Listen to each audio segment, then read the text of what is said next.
Welcome to Iraqi Dinar News, your go-to source for deep insights and timely updates surrounding Iraq's economic developments and currency reform journey. In this edition, we explore the powerful outcomes of recent Arab summits held in Baghdad and how Iraq's strategic positioning is being redefined on the regional and global stage, with emphasis on political stability, economic growth, and future investment potential. Iraq is stepping forward to reclaim its role as a leader among Arab nations.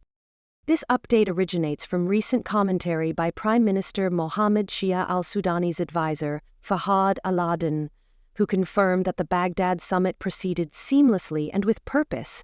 He emphasized that Iraq has successfully re-established its leading role in regional affairs, which is vital for both national reconciliation and global recognition. According to al-Ali, the consistent hosting of such a critical event within Iraq demonstrates a regained level of peace and regional acceptance.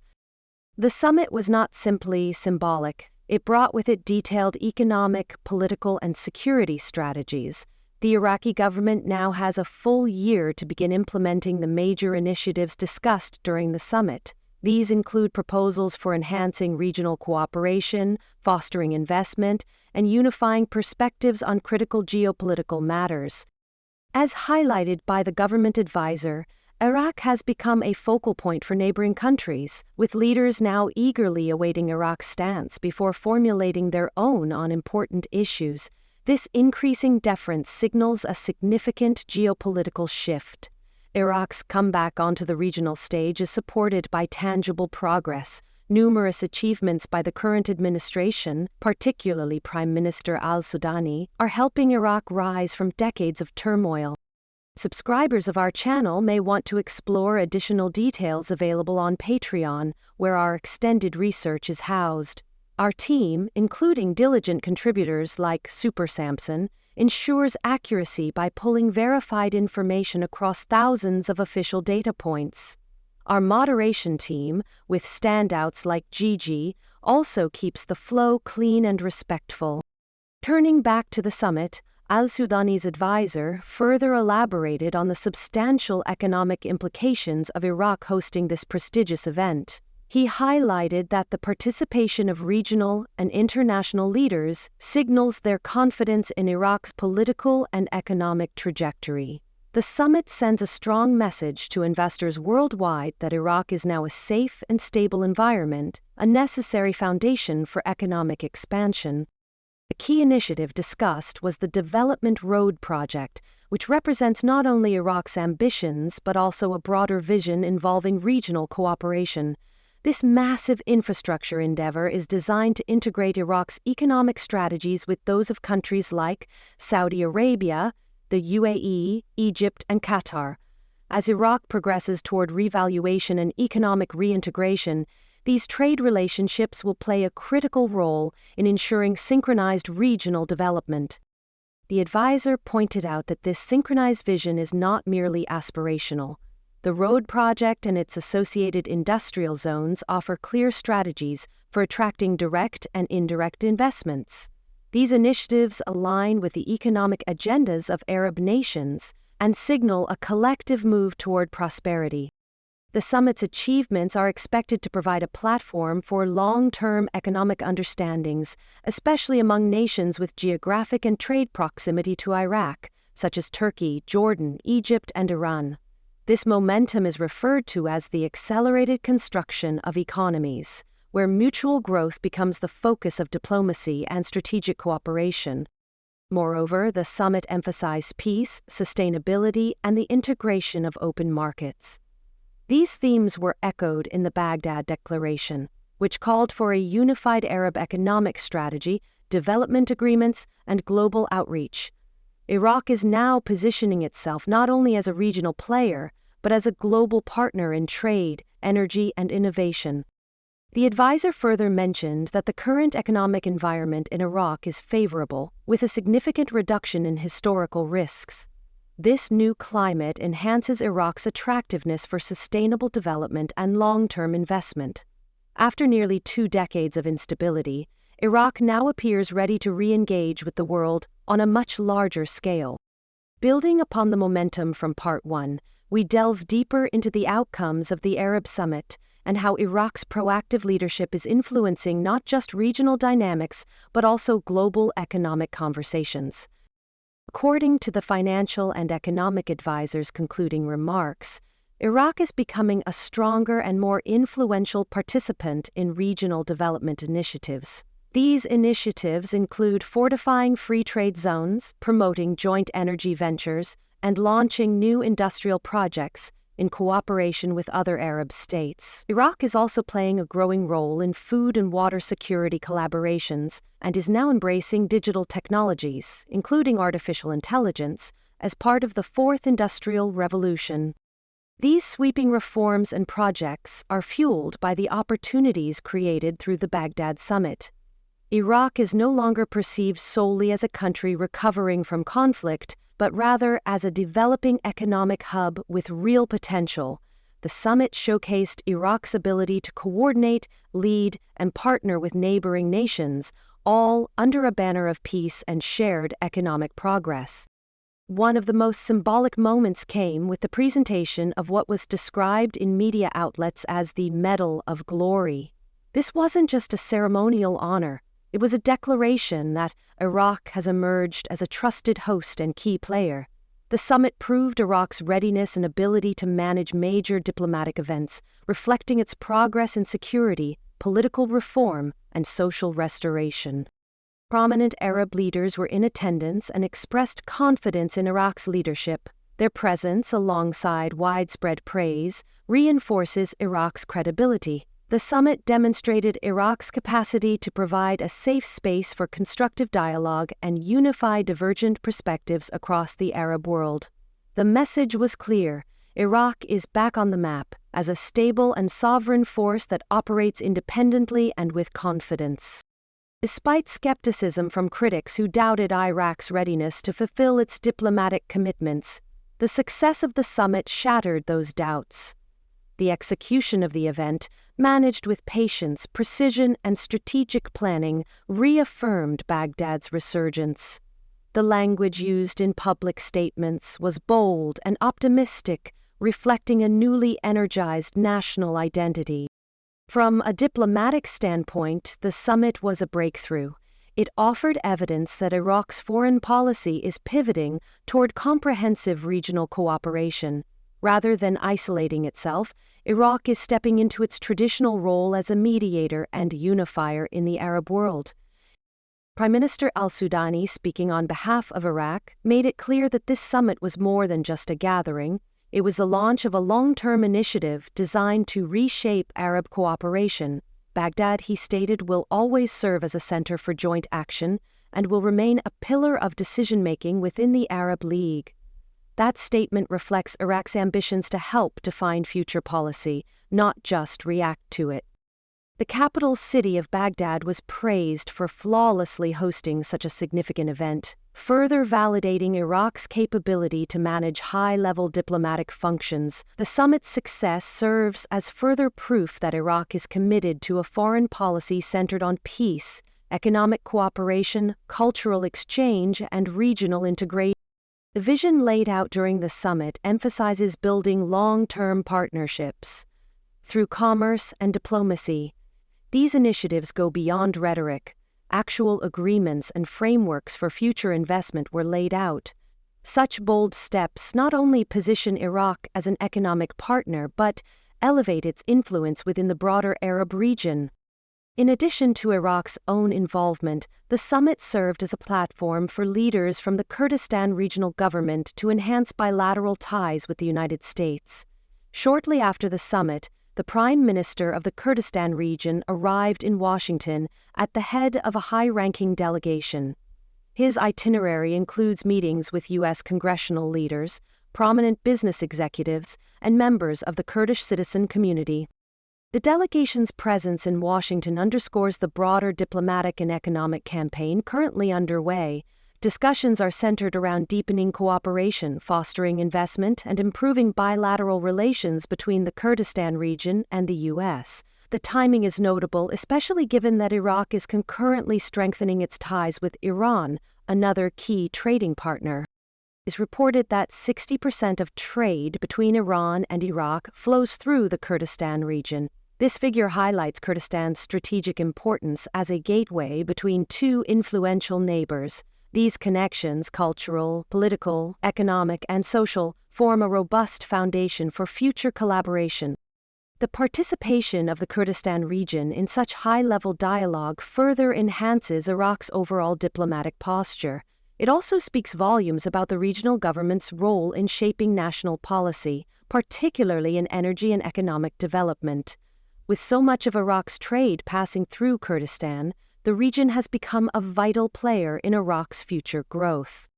Continuing our deep dive into the implications of Iraq's recent summit success, the visit of Kurdistan Region Prime Minister Nechirvan Barzani to the United States adds another layer of strategic diplomacy to Iraq's economic renaissance. While the Baghdad summit reasserted Iraq's leadership in the Arab world, Barzani's presence in Washington highlights the Kurdish region's importance as a conduit for international collaboration and trade.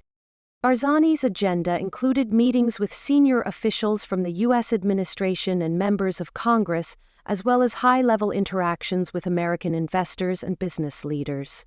In addition, he held discussions with the Kurdish community in the United States, which not only served to strengthen diaspora relations, but also brought added visibility to Kurdistan's investment goals.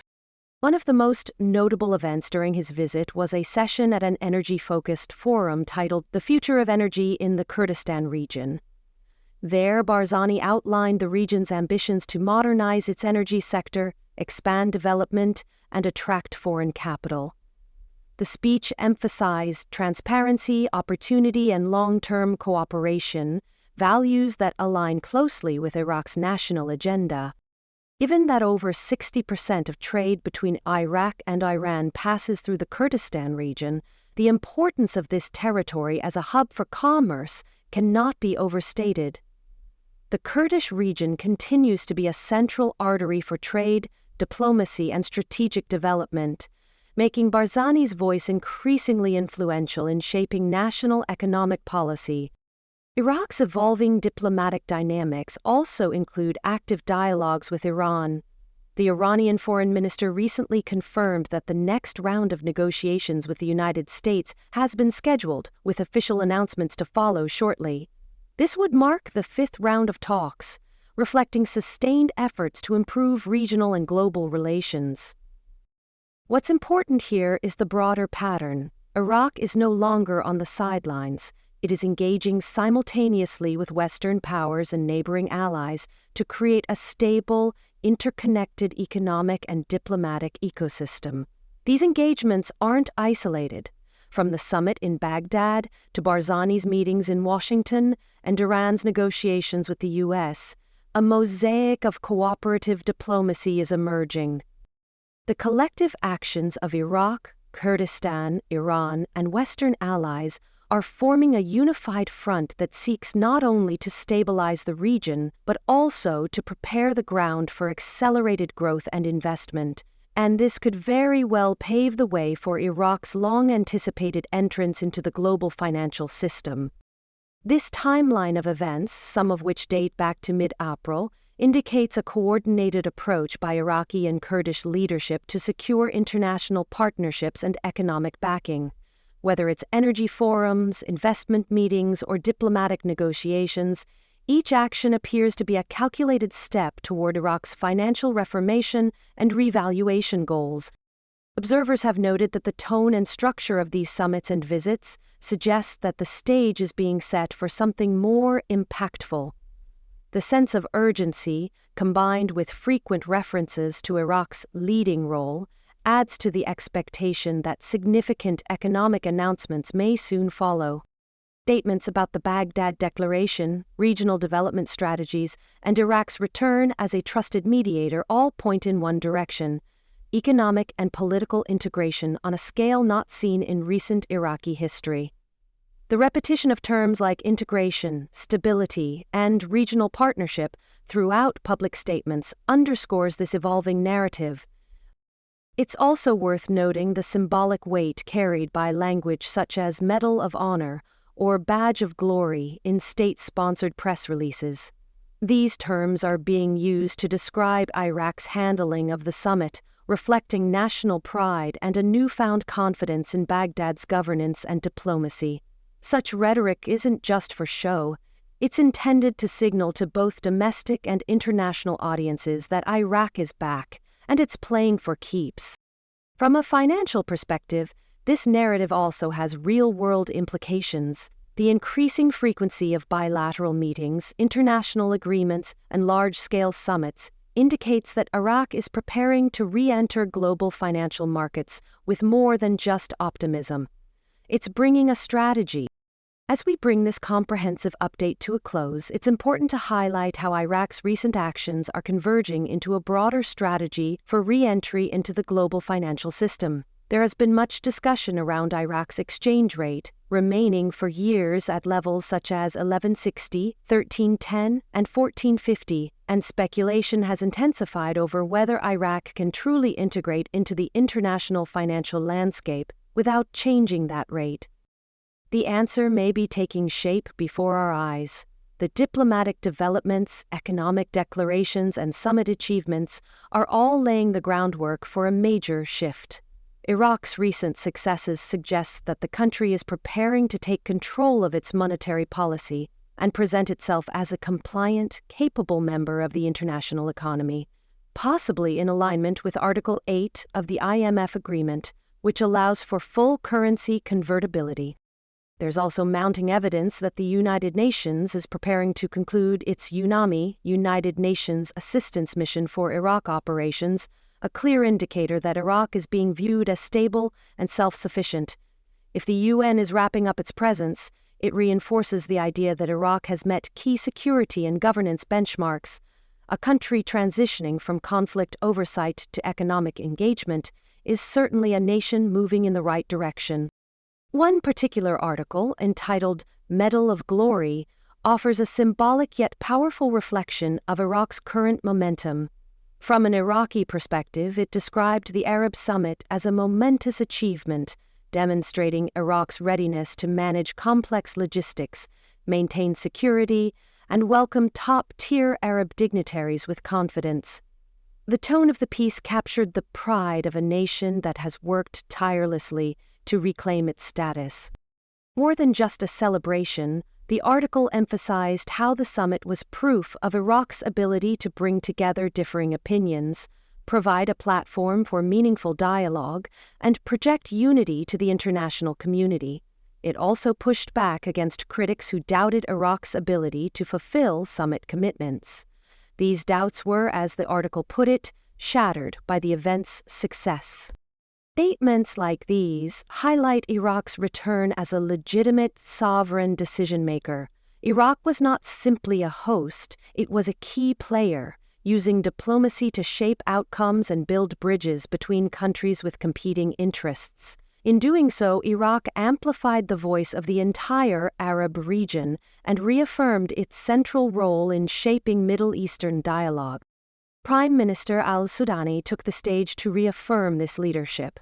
In a nationally broadcast speech, he emphasized that the summit was not merely a one-off event, but the beginning of a lasting initiative that would shape regional cooperation for years to come. He called Baghdad a pillar of Arab decision-making and a dependable arena for joint action.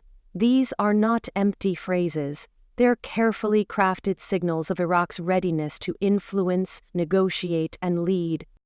Additionally, a noteworthy development was the Kurdistan Regional Government's delegation in Washington, who continued Iraq's diplomatic efforts abroad by discussing energy policy, investment, and trade with U.S. officials and investors. These discussions, especially about Kurdistan's energy sector and its contribution to Iraq's overall trade, further reinforced the interconnectedness of Iraq's internal regions in the global economic context. We also received news that a fifth round of negotiations between Iran and the United States is already planned, with timing and location soon to be announced. This confirms that behind the scenes, diplomacy is alive and well. For Iraq, whose geography and political ties give it access to both Western and Eastern powers, these negotiations matter. Iraq stands uniquely positioned to act as a bridge between conflicting blocs, offering a neutral ground for progress. It's clear that Iraq has moved past the role of observer. It is now an active player shaping the future of regional and global cooperation. With secure borders, diplomatic legitimacy, and an improving economy, Iraq is not just preparing for a revaluation, it's preparing for To all our viewers here at Iraqi Dinar News, thank you for following along. As events continue to unfold, the implications for Iraq's currency, economy, and international standing will only grow more significant. We'll keep tracking every development, every summit, every speech, and every signal. If you found this breakdown informative, make sure to subscribe to Iraqi Dinar News for more updates. Share this video with fellow investors, join the conversation in the comments, and keep an eye on what's coming next. Iraq's future is being written, and we're here to report every chapter. Thank you once again for your continued support, and we'll see you in the next update.